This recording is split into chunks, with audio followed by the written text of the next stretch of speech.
Hello friends, आपका NEET का exam हो गया है। उम्मीद है आपका पेपर अच्छा गया होगा। और आप में से कुछ लोग नीट काउंसलिंग में पार्टिसिपेट करने का सोच रहे होंगे।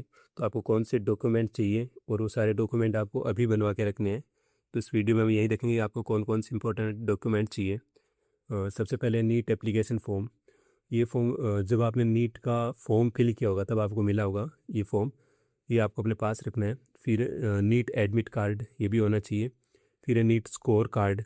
तो जब आपका रिजल्ट आएगा तो आप एनटी की वेबसाइट पर जाकर अपना स्कोर कार्ड डाउनलोड कर लीजिएगा और इसको प्रिंट आउट अपने पास रख लीजिए। फिर क्लास 10th मार्कशीट और पासिंग सर्टिफिकेट। कुछ कुछ बोर्ड में क्या होता है कि मार्कशीट और जो पासिंग सर्टिफिकेट है वो साथ में ही आता है और कुछ में अलग अलग रहता है, तो आपको वो अपने साथ रखना है। फिर क्लास 12th मार्कशीट और पासिंग सर्टिफिकेट ये भी आप अपने साथ में रखिए। फिर है कैटेगरी सर्टिफिकेट। आपकी जो भी कैटेगरी है ओबीसी ईडब्ल्यूएस एससी एसटी, तो आपको अपना कैटेगरी सर्टिफिकेट बनवा के रखना है। फिर है डोमिसाइल सर्टिफिकेट। आप जिस भी स्टेट की डोमिसाइल है उसका डोमिसाइल सर्टिफिकेट बनवा लीजिए। टीसी और स्कूल लिविंग सर्टिफिकेट।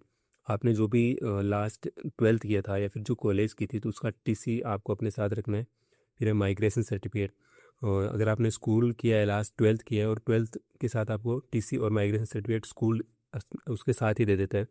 अगर आपने कॉलेज किया है तो टीसी तो कॉलेज से मिलेगी और जो माइग्रेशन है वो आपको यूनिवर्सिटी से मिलेगा।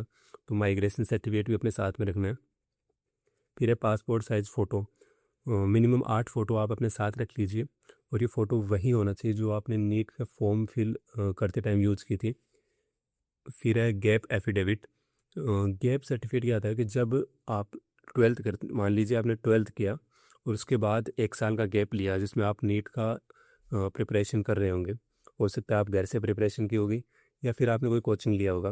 तो उस 1 साल का आपको गैप एफिडेविट बनवाना है।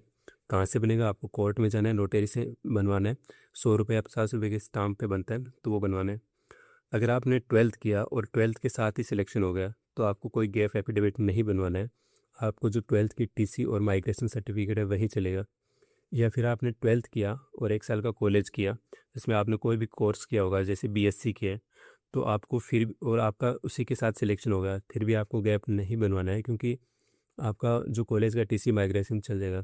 आपने बीच में गैप लिया हो जिसमें आपने कोई कोर्स नहीं किया होगा तो उसी का ही गैप एफिडेविट बनवाना है, 1 साल या 2 साल जो भी आपने गैप लिया है। फिर है वैलिड आईडी प्रूफ होना चाहिए आपके पास कोई भी, जैसे आधार कार्ड हो गया, PAN card, driving licence, voter ID या कोई भी पासपोर्ट है तो आपको चलेगा वैलिड आईडी प्रूफ में। फिर है अलॉटमेंट लेटर। ये आपको कहीं से बनवाना नहीं है। जब आपका काउंसलिंग होगी, अभी तो आपका रिजल्ट आया नहीं है, फिर आपका रिजल्ट आएगा उसके बाद जो काउंसलिंग का पूरा शेड्यूल आएगा, फर्स्ट राउंड, सेकंड राउंड और थर्ड राउंड का, तो आप रजिस्ट्रेशन करोगे और आपको कॉलेज अलॉट होगा। मान लीजिए फर्स्ट राउंड में आपको कोई कॉलेज अलॉट हुआ तो आपने एडमिशन करवा करवा दिया और फिर आपको वही कॉलेज आपको एक अलॉटमेंट लेटर देगी। और हो सकता है सेकंड राउंड में आपको कॉलेज अपग्रेड हो गया हो, आपको दूसरा कॉलेज मिला होगा, तो आपको सारे ओरिजिनल डॉक्यूमेंट्स के साथ जो अलॉटमेंट लेटर पिछली कॉलेज ने आपको दिया था वो भी साथ में लेकर चल रहे हैं। फिर एक कैरेक्टर सर्टिफिकेट। ये कुछ जगह पर मांगते हैं, तो हो सकता है आपके स्कूल या कॉलेज में आपको दिया होगा। अगर नहीं दिया होगा तो आप बनवा लीजिए अपने स्कूल या कॉलेज के प्रिंसिपल से। और अगर वो नहीं बनाते तो आप एसडीएम, कलेक्टर या जो गजेटेड ऑफिसर है उससे बनवा लीजिए, या फिर जो एमएलए एमपी है उससे भी आप बनवा सकते हैं। फिर है हेल्थ सर्टिफिकेट या मेडिकल फिटनेस सर्टिफिकेट। ये भी कई जगह जैसे महाराष्ट्र है इसके अंदर मांगते हैं। तो आपको जो कॉलेज अलॉट होती है आप उसकी वेबसाइट पे जाइए और उसमें जो परफॉर्मा होता है मेडिकल फिटनेस सर्टिफिकेट का वो प्रिंट कीजिए और वो बनवा लीजिए। गवर्नमेंट या जो प्राइवेट हॉस्पिटल है जो रजिस्टर्ड डॉक्टर है उससे बनवा लीजिए। फिर कुछ अदर डॉक्यूमेंट्स भी है, ये सब जगह नहीं मांगते हैं लेकिन कुछ कुछ स्टेट के अंदर मांग लिया जाता है। जैसे आपका स्टडी सर्टिफिकेट हो गया है, ये कुछ नहीं, बस आपका प्रिंसिपल या जो स्कूल या कॉलेज का वो आपको बना कर देता है।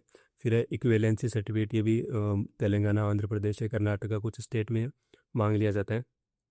फिर आपका इनकम सर्टिफिकेट हो गया, ये भी कुछ जगह होता है। और क्लास 11th की मार्कशीट भी अगर आपके पास है तो वो भी अपने साथ रखिए। नहीं मांगते लेकिन कुछ जगह पर मांग लिया जाता है। फिर all India versus state counselling में आपको कौन कौन से डॉक्यूमेंट चाहिए होते हैं?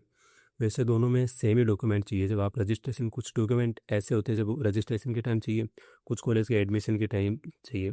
तो जो डोमिसाइल सर्टिफिकेट है स्टेट में बहुत इंपॉर्टेंट है कि आपको उस स्टेट का डोमिसाइल सर्टिफिकेट होना चाहिए, तभी आपको जो स्टेट के 85% कोटा मिलता है आप उसमें अप्लाई करेंगे।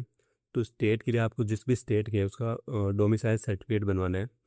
फिर कैटेगरी सर्टिफिकेट, ये ऑल इंडिया कोटा और स्टेट कोटा दोनों के लिए अलग अलग होता है। ऑल इंडिया कोटा के लिए अलग फॉर्मेट होता है और जो स्टेट कोटा है उसके लिए अलग से कैटेगरी सर्टिफिकेट का फॉर्मेट होता है। तो आपको सही फॉर्मेट में बनाना है और दोनों बनाने हैं, स्टेट का और सेंटर का, दोनों का अलग अलग कैटेगरी बनवाना है। बच्चे कई बार गलती कर जाते हैं, या तो कोई डॉक्यूमेंट भूल जाते हैं या फिर गलत फॉर्मेट में बनवा लेते हैं, तो उनको फिर एडमिशन के टाइम दिक्कत आती है, या फिर उनका एडमिशन नहीं होता है, या फिर एडमिशन कैंसिल हो जाता है। तो आपको ऐसी गलती बिल्कुल भी नहीं करनी है। आपको सही फॉर्मेट में सारे डॉक्यूमेंट्स बनवाने हैं। और जो एडमिशन का दिन होता है, जो आपको 5 से 6 दिन जो भी टाइम मिलता है जिसमें आपको एडमिशन करवाना होता है, तो आपको फिजिकली खुद को जाना है और सारे ओरिजिनल डॉक्यूमेंट लेकर जाने हैं और उसका जो भी प्रिंट आउट भी लेके जाने हैं जितने भी चाहिए आपको। और अगर कोई दिक्कत है आपको या फिर कोई डाउट है तो आप कमेंट सेक्शन में पूछ सकते हैं। Thank you.